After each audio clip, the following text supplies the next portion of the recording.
നമുക്കിന്ന് കുറച്ച് പപ്പാഴങ്ങ കിട്ടിയിട്ടുണ്ട്. പപ്പാഴങ്ങി മാത്രമല്ല കുറച്ച് കോഴിയും കിട്ടിയിട്ടുണ്ട്. അതും കൊണ്ടൊരു കൂട്ടാൻ ഉണ്ടാക്കുക. പപ്പാഴങ്ങയൊക്കെ മുറിച്ച് നമുക്ക് റെഡിയാക്കാൻ പോവാണ്.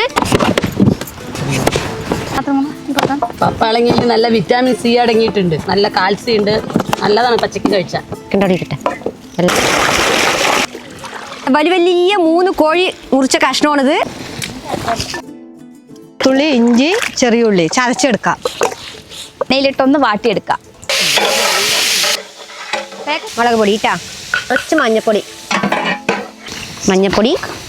മല്ലിപ്പൊടി കുറച്ച് ഇട്ട് കൊടുക്കുക, മസാലപ്പൊടി ഇട്ട് കൊടുക്കാം, കുറച്ച് ഉപ്പും കൂടി ഇട്ടാൽ ഗ്രാമ്പും എല്ലാം കൂടി പൊടിച്ച് വെച്ച് പൊടിയാണ് മിക്സ് ആക്കി എടുക്കാം. നന്നായി അങ്ങോട്ട് പെരട്ടി അങ്ങോട്ട് പൊടിക്കട്ടെ. എൻ്റെ പാലൊക്കെ പോയി ഈ കല്ലിൽ ചതച്ചെടുത്തതാണ് ഇട്ടത്. ഇതിലേക്ക് ചെറിയ ഉള്ളി ഇട്ട് വഴറ്റിയെടുക്കാം. കരുവേപ്പിലയും കൂടി ഇട്ട് കൊടുക്കാം. മസാലയൊക്കെ ഇട്ട് ചെറിയ കോഴികൾ ഇതിലേക്ക് ഇട്ട് കൊടുക്കും. ആവശ്യത്തിന് വേവാനുള്ള കുറച്ച് വെള്ളം ഒഴിച്ച് കൊടുക്കാം. 10 മിനിറ്റ് അടച്ച് വെച്ച് വേവിക്കാം. കണ്ണിക്ക് അല്പം മുളക് പൊടിയും കൂടി ഇട്ട് കൊടുക്കും. നല്ല പിസ്കന് വന്നിട്ട് അകർച്ചയൊക്കെ നമുക്കിതൊന്ന് മൂടി വെക്കാം.